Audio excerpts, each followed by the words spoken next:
Hello, everybody. Today, we're going to do a deep dive into Social Security benefits and mid to late life divorce. I'm pleased to welcome my friend and colleague, Regina Hess. Regina is a fellow certified divorce financial analyst, CDFA, and the founder of Forge Wealth Management, where she works with clients navigating major life transitions like divorce and widowhood. Regina is also the author of Superwoman Wealth: How to Become Your Own Financial Hero. I like that title. And is the host of the Women and Wealth podcast. Regina is also a fellow member of the Amicable Divorce Network. And Regina is a member of the Pennsylvania chapter. And she joins us today from Malvern, Pennsylvania, a suburb of Philadelphia. Regina, welcome. Thank you. It's always great to be on the stage with you. Well, thank you very much. Yes, we'll get into that in just a second. We've done a couple of joint presentations recently, and it's been great. And I'm excited about having you on the podcast. You're a wealth of information on many subjects, but Social Security in particular. And before we begin, I want to maybe just get into your backstory a little bit. I've covered my backstory on how I became a CDFA ad nauseum on the podcast, but perhaps you could share with our listeners how you came to be a certified divorce financial analyst. Yeah. So I originally had the CFP designation, Certified Financial Planner designation. And a couple years after that, I had a couple clients divorce, and I tried to use that training to work through the divorce process. And it just didn't work. Square peg, round hole type of thing. I just couldn't understand why it wouldn't work. So I did some research and I found out that there was an actual designation to help people through a divorce, which was the CDFA. So I decided to, do the training, pass the test, and many, many years later, here I am still doing it. Mhm. I've been a CDFA for quite a while. We'll just put it that way. Well, I'm a class of 2017. Do you go back beyond before that? Sadly, yes, Oh, yes. one of the So, OGs. yeah, I think I was '09, but Oh, I have to look it up. I was looking at it like a week or two ago, and I think it was '09. my goodness. I could be wrong. I could be wrong. Well, I think it's been a great designation to have. I think both of us would concur on that. And there's so much that Mhm. the financial services industry does not prepare us for, when we get our when we get our starts, and certainly dealing with the specific issues around divorce is certainly one of those areas. Now, you mentioned a moment ago we've been on a couple of panels recently, and I've been glad that you've been a co-panelist because you have a very deep knowledge of Social Security issues, and in particular, Social Security issues as they pertain to divorce. And I often say, and this is why I'm happy to have other CDFAs on the podcast to talk about these things because we can't be experts in everything. Whether it's our co-panelist David Smith, expert in military Oh divorce. yeah. You are expert in many subjects, but certainly a greater depth of knowledge in Social Security than I. And we can't be experts in all things. And I think this might be a theme we return to in the discussion is it's important to build a team of professionals who are experts in their chosen field when you're going through divorce. Absolutely. Because, like you have said many times, which I have totally stolen this line from you, divorce is probably the biggest financial transaction that you'll make in your adult lifetime. So to surround yourself by the, right or the best professionals to help you with that, I think is really, really important. I probably stole that line from somebody as well. I wish I could remember who. I give them credit, but I do I do It's a use good it. line. We It's a should good just keep line. passing it along. I think all art is copying in some regard. So as long as we're serving a good purpose, it's all good. So I was thinking we'd chat for a few minutes, whatever, 4 minutes, 5 minutes, whatever, about some of the key rules as they pertain to Social Security and divorce, and then maybe a few minutes about some of the misconceptions or myths people have about Social Security, particularly Mhm. as it pertains to divorce. And then I thought we could add some value to our listeners by delving into a few specific case studies where we're looking at real life situations, and hopefully many of our listeners who are interested in this topic will be able to relate to one of these situations and get some value out of the information we can provide. So let's start with the key rules. What are the key criteria for claiming Social Security in a divorce situation? Yeah, one of the first things is that your marriage has to have lasted for 10 consecutive years. And we say consecutive because that is actually in the rules. So you can't be married for 6 years, get divorced, and remarry the same person for 4 years and get your 10 years. You have to be consecutively 10 years married to that person. In order to be able to And claim based on their benefit. yes, Right. yes. And this is for, we're talking about divorce, correct? Right, right. Yeah, okay. All right. So that's one of the rules. You also have to be 62 or older. That's the base rule for anyone collecting on Social Security. You do have to be unmarried, and your former spouse must be at least 62 years old or disabled. The Mm. other thing is that if you have been married, or I'm sorry, divorced for less than 2 years, you do need to wait until you've been divorced for the full 2 years to apply.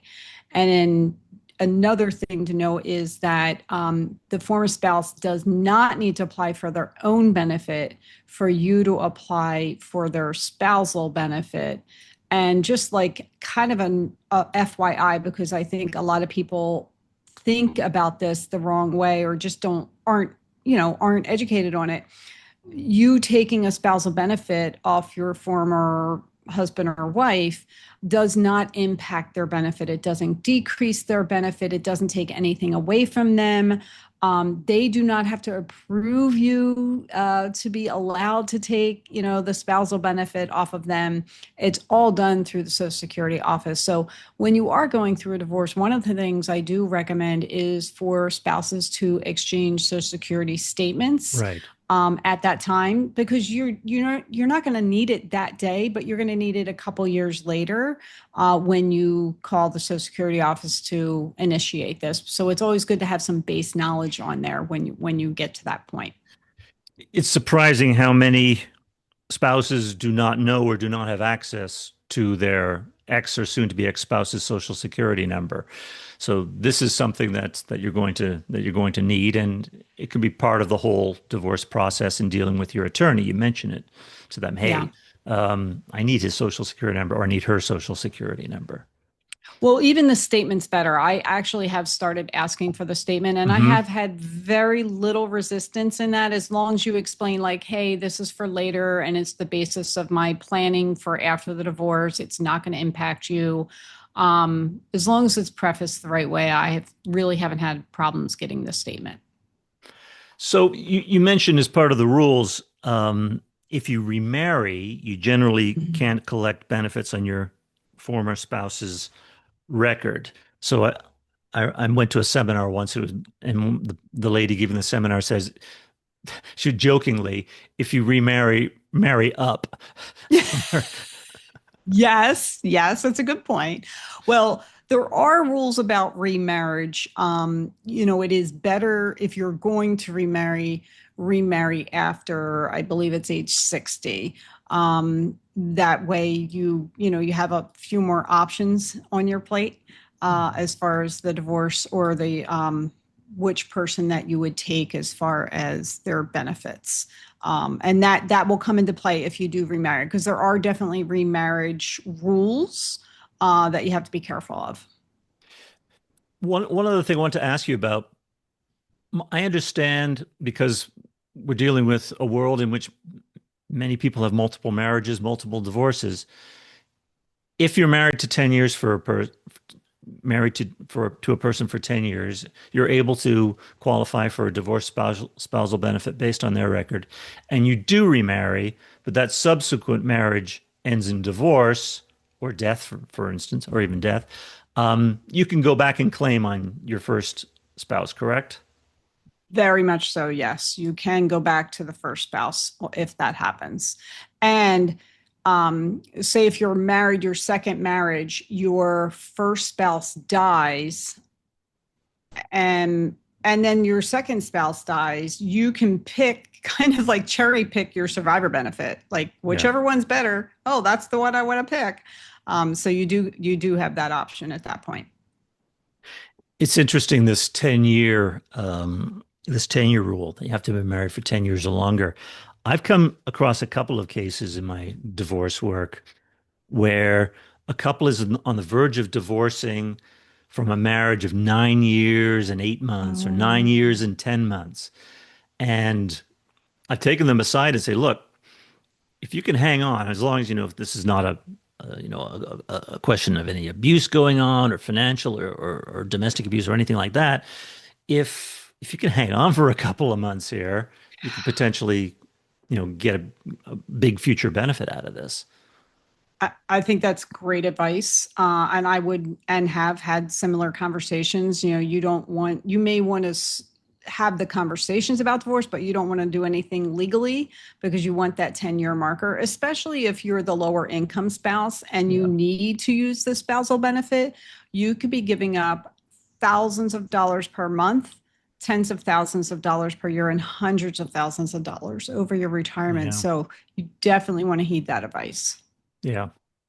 So you alluded to one of the misconceptions about Social Security a moment ago that um, your claiming on your former spouse's record does not impact their benefits at all. You're just looking at the number of what Mhm. their benefit is, and your benefits will be calculated on the basis of, what's larger, half of that number or your own Hmm. spousal or Social Security benefit. What are some other key misconceptions you see in the world of Social Security?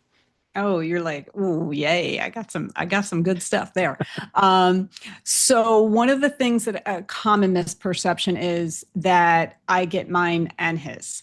So yes and no. It kind of depends on the situation. But say if my Social Security is 1,500, his Social Security is 4,000. I get my 1,500 and they step me up or true me up to 2,000. They give an additional 500 from Social Security to true me up to the full half 50% of my, benefit, or 50% of his benefit for my spousal. Now that's assuming I'm doing it at full retirement age, because we know there's rules there too. Right. But I don't get 1,500 plus $2,000, which would be 50% of his, to get me to 3,500. It does not work that way. Not No. for spousal benefit. You get one or the other, or they true you up to be at least to the number where the spousal support would end up, or Yeah. spousal benefit, not spousal support. Yeah, you're going to get either your benefit or half of your spouse's in this kind of like normal type situation, whichever is better, but you're not going to get both. Yeah, you're not going to get both. And I've actually had people argue with me about that Wow. because somebody had told them that they would get both, and they wouldn't believe me. But I was like, okay, well, you may want to call the Social Security office because you're getting bad information. Mm. Um, any other misconceptions, myths that I you've think, seen out there? yeah, I think those are the biggest ones, and that the other spouse has to approve it, has to Right. give their blessing, and that, the spouse who has the higher benefit sometimes thinks that they are going to lose part of their benefit. Those are common misconceptions. And I don't blame people for thinking that, because there's just not a lot of education around it. You just need a little bit of education. Yeah, no, they don't even need to know. Right, The, right, the right. the They other don't spouse even need to know. don't even need to know. This is just between you and the Social Security Administration. You know, I heard a strange one a while back. Um, I read that in some cases, some people have signed divorce decrees relinquishing their rights to Social Security on their ex's record, which seems very strange to me. Of course, that's a no-go, and my understanding is that courts that sort of thing just won't be enforced by courts. No, because it's a federal benefit and you don't control the benefit other than, you're putting taxable your taxes into it. You don't control the benefit. It's not like your 401k where you can like, all right, this piece is mine and you can't have it. That's totally different. I think the only reason anyone would even attempt to put such a clause in a divorce decree stems from one of the misunderstandings we just covered, that the larger benefit would somehow be negatively impacted. But Yeah. Yeah. that or Now, spite. yeah, well, yeah, that. And, there are some states, and again, you still wouldn't put that kind of wording in an agreement. There are some states where if you're a state employee and there's Social Security integration and things like that, those are like a little bit different ways to handle those. But they're not your common everyday Social Security situation. Right. Let's look, Regina, at a couple of case studies here. Now, these are hypothetical, but they're very, in a Yeah. couple of cases, very common. So I'm sure they've happened, and I'm sure will resonate with some of our listeners out there. So let's start with an easy one. Okay. And we've got a couple who's just divorced, Okay. and the husband is 66 and claiming Social Security of $3,000 a month. Okay. The wife is 64 and eligible for Social Security on her own record of $1,200 a month. Okay. So, first of all, what's she entitled to now? Well, because she's 64, she doesn't get the 50% of his benefit, which would be her full spousal benefit. And we're going to assume full retirement age is 67, Yeah, let's assume right? that. Okay. Okay. So if she's 64, it's a decrease for every year that you take it early. So she's going to give up money every year that she takes it early. She's going to give up a haircut of Right. what she would have gotten. So Uh, she's not going to get the 1500 She's not going to spousal get the benefit. 1,500 now No, because that would be based on full retirement age. correct. Instead of 50%, she's going to get 37.5% of his benefit. Okay. So let's say she's still working and doesn't need the money now. What's the best scenario for waiting for this lady? Definitely just don't take either Social Security, hers or his, because there's a couple of reasons at play. The longer she delays hers, the better her payment becomes. So it's 8% per year that you give up if you take your Social Security early. So if she took her Social Security, that's like 24% less that she would get if she waited till age 67. In addition to that, that's huge. It's a huge impact over, your retirement time frame. Unless, of course, there's a health indication that, you realize you're not going to make it to 80, you have a serious health condition. Then it's like, okay, well, you got to, you kind of balance it out. But let's assume you have good, track record. You're being, you're pretty healthy. So you're giving up 24% of your benefit there, your own benefit. And then also, in addition to that, if you take your Social Security early, which you can at that lower rate, but you also have an earnings test.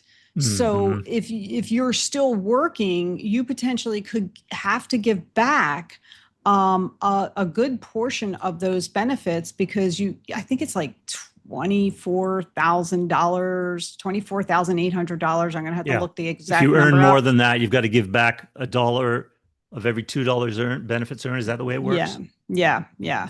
And then so that really impacts the bottom line. And not only that, but you start at your Social Security benefit, you are plateaued there. You're never going to, obviously, except for your Inflation annual adjustment. inflation adjustments, You started at 24% lower, you're never getting to that higher number. So, that in addition to the fact that you're giving up some of those benefits, it just turns out to be not such a great financial decision for somebody in that time frame where they're like, oh, I'm going to work and take my Social Security benefits so I can, get both of them, and that doesn't financially work out as well as you would think it would. You make a very good point there, Regina. I mean, we're talking about Social Security rules and regulations, and even though you're getting divorced, you still have rules like the earnings test if you're taking it before full retirement age. So people need to understand that.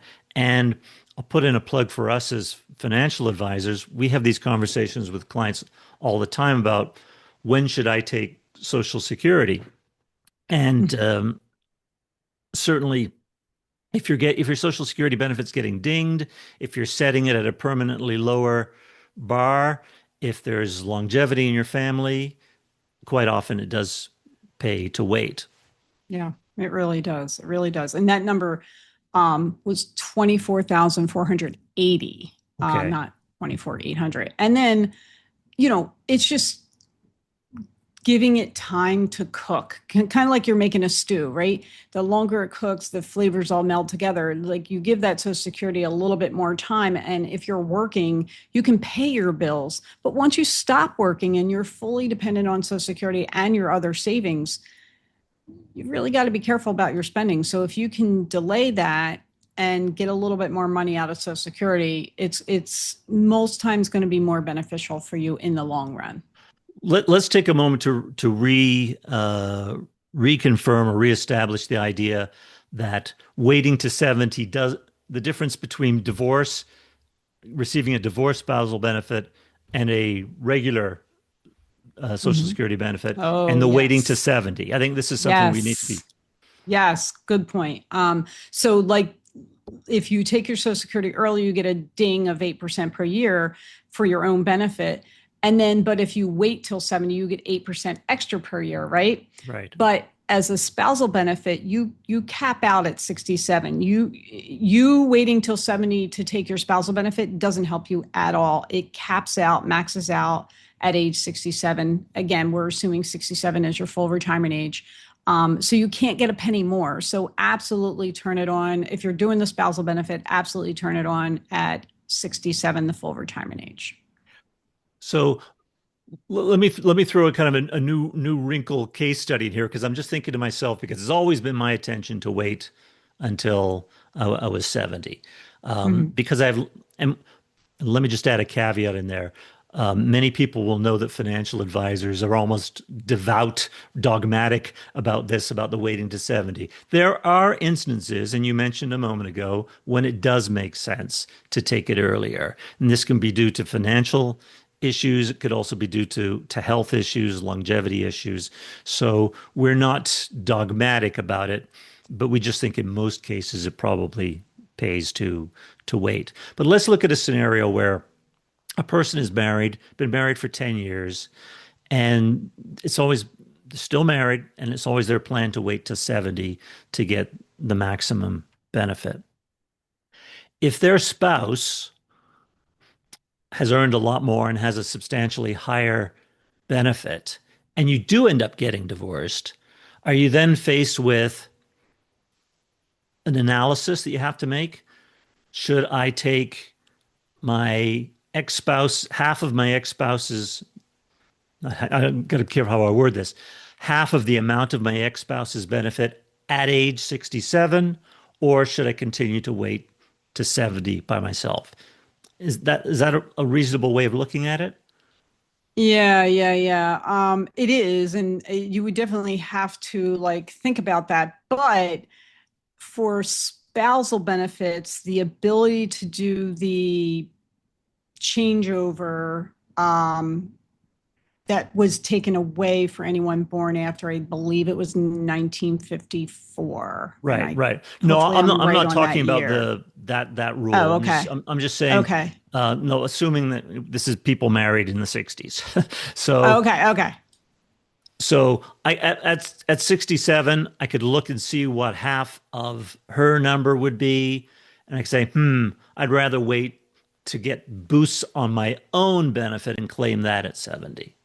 Yeah, yeah, yeah. So yeah, if your benefit's going to be more than half of your spouse's, then yeah, take your own. I mean, more dollars in your pocket is always better.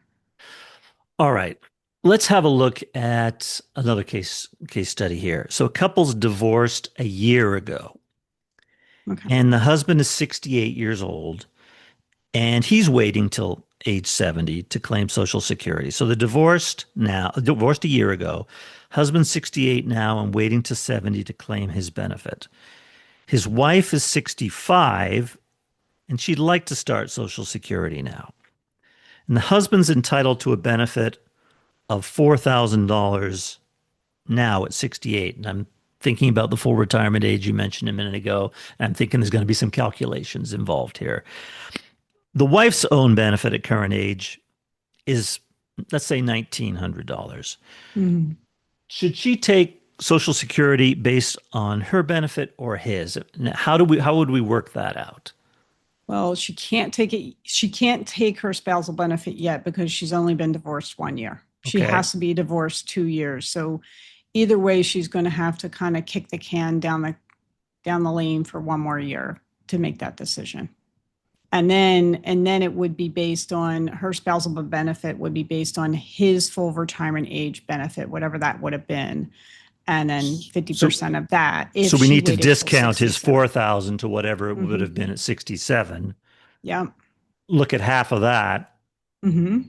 And if her own benefit's more than that, she's likely better off claiming on her own benefit or waiting on her own benefit. Yeah. Yeah. Usually that would be the case. Okay. But his benefit, when we get to there, his benefit could come back to help her at a later date. Stay Oh, tuned. I know where you're going with that. All right, Evil. let's look at a yeah, like an evil laugh.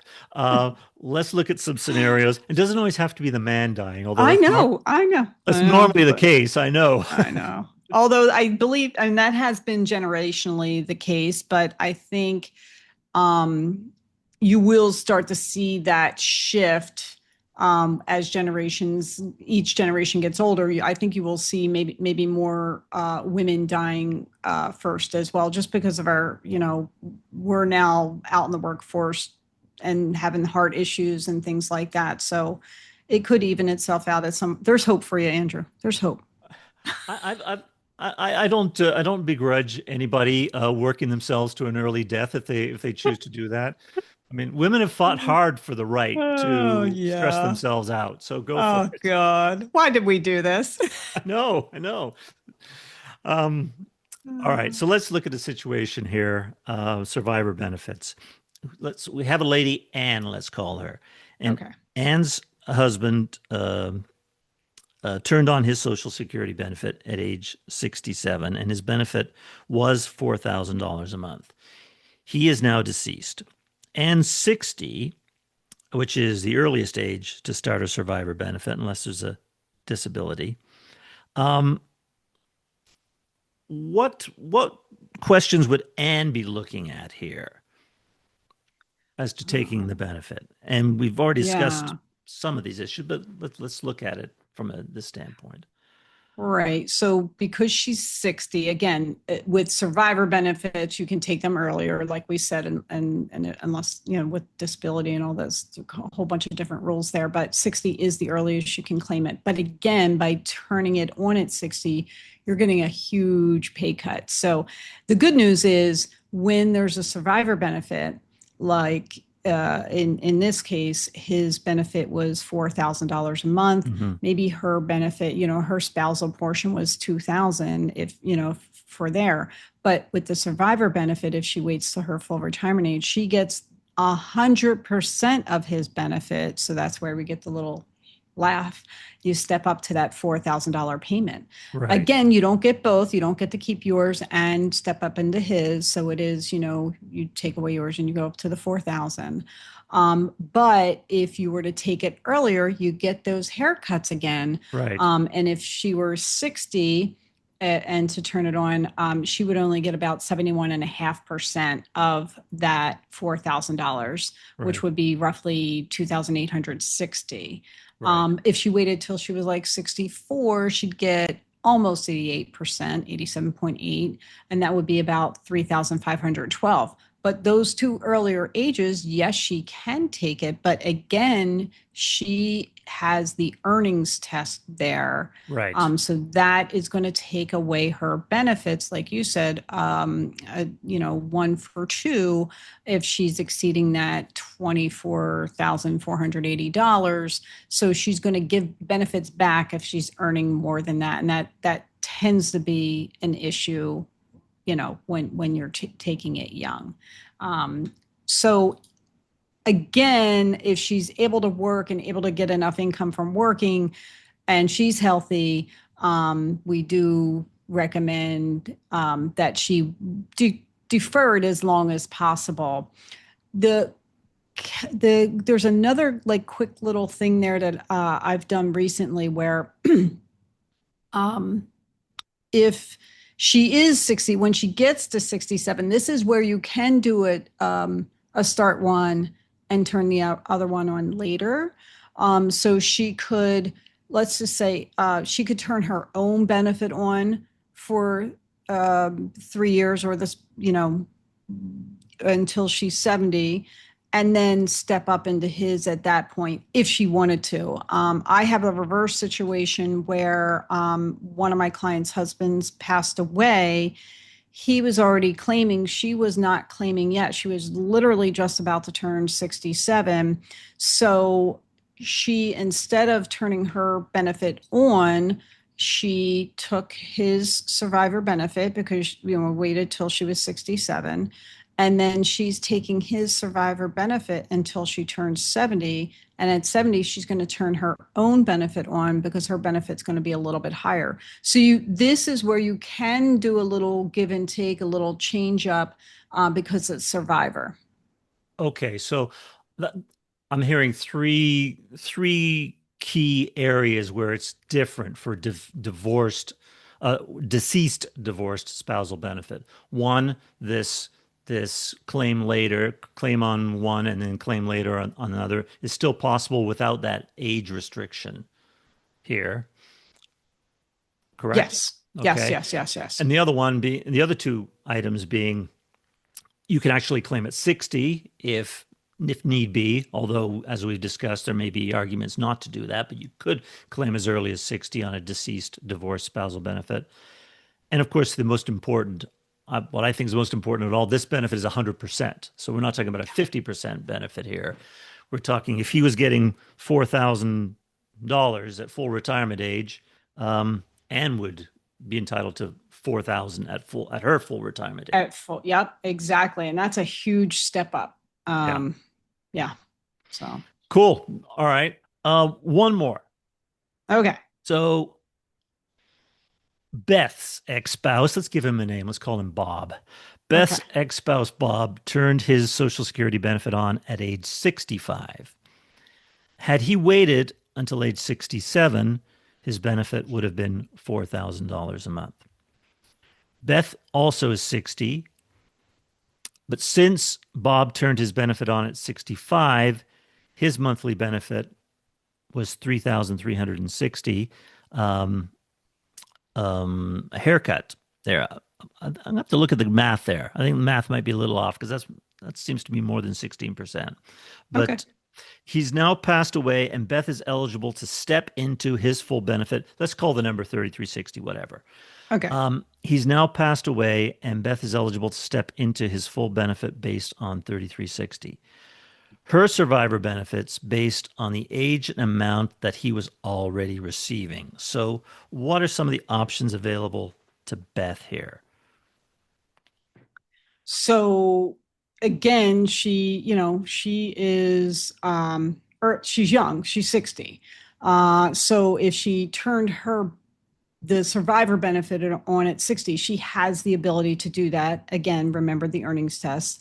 And Right. again, she's getting a major haircut. Instead of 100% of that step up, she's getting 71.5% of that step up. Right. And then again, if she waited till, which would be roughly like $2,400, give or take. And then if she waited a couple years, waited till, almost full retirement age, like halfway there, 64, she at least brings it up to 87.8% of the payment, which would be roughly like 2,900 some dollars, give or take. So again, it's the situation where because he took his benefit early, it impacted the survivor benefit to her, right? Yeah. Yeah. Had he died prior to turning full retirement age and had not turned his benefit on, Social Security would have assumed his full retirement benefit for her survivor benefit. And I apologize. Your number was correct. Oh, Four okay. thousand, a 16% haircut of 4,000 is 3360. Okay. So Whew. I'm those like, numbers are damn. right. Yeah, it's It my looks like a big hair. It looks like a lot, right? It is. yeah. Well, that's good though. I'm Yeah. glad though that you're like shocked at it, because people should be shocked at it, to Yes. say shocked enough to say, "Oh, I'm giving up a lot of money." And that's just per month. Imagine that over Yeah. 12 months, 10 years, things like that. So that's why we try to, I get on my soapbox a lot about defer, wait, wait, wait. And that's why, because it can turn into hundreds of thousands of dollars over your retirement lifetime. Well, let's say that Bob had said, I'm going to wait to 70. And if Bob had Hmm. waited to 70, his monthly amount would have been 4,960. So Bob passes away after starting to receive a benefit of 4,960. Um, what's Beth able to claim here? Can she have access to that full 4,960? Yeah, it's the step up. It's Yeah. the because when it goes according to when he turned his benefit on. And if she has to wait to get 100% of that. She has to wait till she turns 67. But Right. that's $4,960 a month. That's a lot of money. Yeah. But if she decides to turn it on early, again, she can, but she gets a big haircut. And again, at 60, she's looking at like $3,500, a little bit around there, at 71.5% of her benefit. If she waits till 64, it goes up a little bit more, 87.8%, which is about $4,300, give or take. So the math shows that if she can wait, there's like a silver lining, or it's not a pot of gold, but there's something at the end of that rainbow that's going to make it worthwhile to waiting, assuming the health is there, the longevity is there, things like that, Yeah. and Um, you have income sources to offset your needs during that time as well. But here's the thing though too, like at 60, people are like, well, the goal is right there, it's just a little bit further, and I'm so exhausted, I just want to be done. And they're like, they want to take that prize, and God bless them, I understand that. But what a lot of people don't understand is it's really hard to go back to work at 80, I can as opposed imagine. to staying to work in the 60s. Yeah. It's really hard, first, to get a job at 80, and two, to actually go to work every day or a couple days a week. Well, this is where, we have to put a plug in for the work that we do with our clients because there are so many variables at play to when to turn Mm-hmm. that Social Security on.